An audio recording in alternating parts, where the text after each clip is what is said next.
Freedom of speech. Noun. The right to express any opinions without censorship or restraint. As the basis of American culture is what's allowed constant differing viewpoints to arise. It's the reason that we're so fortunate to create our own individual identities and beliefs. But if you had to pick one freedom that was that is the most essential to the functioning of a democracy, it has to be freedom of speech. Because democracy means persuading one another and then ultimately voting, and the majority rules. You can't run such a system if there is muzzling of one point of view. With free speech comes the ability for shifts in public opinion, the exchange of ideas, and the chance to criticize the government.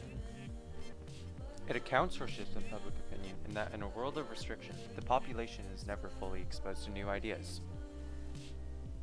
Free speech is also a large factor for the exchange of ideas. Think of Galileo, who proposed an unorthodox idea at the time, heliocentrism. He was charged with heresy, but his findings caused a massive cultural shift. Free speech also allows citizens to criticize the way things are being run. If you have a democratic voting system but censor everything, it's not really democracy at that point, because the people who make decisions based off the evidence given to them are handed manipulated evidence. All three of these are causes of change, and thus free speech is absolutely important. But unfortunately there are issues. People can be assholes. What do you mean? How am I getting fucking toxic? I'm getting toxic! Okay. Fuck off with your gay ass fucking nerdy shit! Get your nerdy shit out of my fucking face! Examples like this don't contribute to any of the previously three mentioned points, but it happens all the time. And I mean, there are causes for this, like the online disinhibition effect, but what matters is the questions it raises. Should these comments be censored?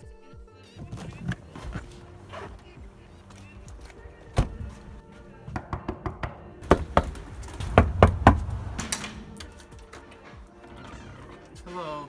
Hi, I'm David. I have a history project. I'm going to come up with a scenario, and I want you to tell me your opinion.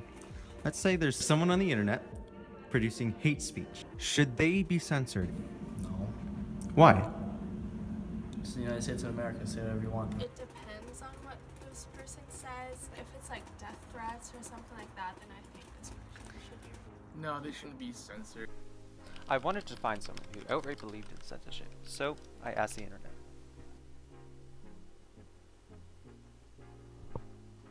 If racist thought was not censored, what would be the consequence? It's like living in an environment with a high murder rate. The more people see that as a means of conflict resolution, the more they adapt it in conflict. Thus, letting people be openly bigoted without censor runs the risk of encouraging more of the behavior. That having been said, it's really the lesser of two evils. Censoring is akin to antivirus software. Because you see no evidence of a virus or malware on your computer, does that mean that they don't exist anymore?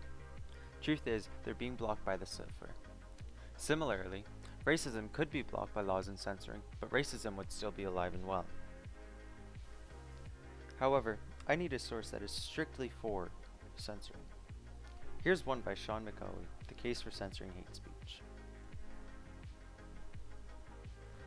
My argument is not that these should be taken down because they are offensive, but rather because they amount to the degradation of a class that has been historically oppressed. Imagine a subreddit for r/lynching blacks or r/assassinating the president. We would not argue that we should sit back and wait for this kind of speech to be outspoken by positive speech, but instead that it should be entirely banned.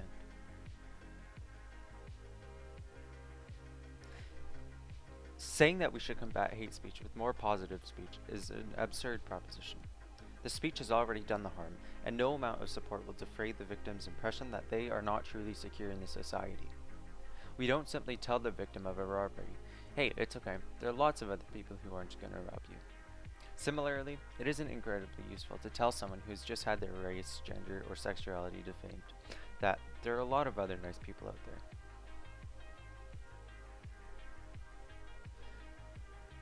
The goal is not aimed at expunging offense, but rather hate. If this is the standard, the internet will surely remain controversial, but it can also be free of hate and allow everyone to participate. A true marketplace of ideas must coexist in a multiracial society open to people of all genders, orientations, and religions, and it can.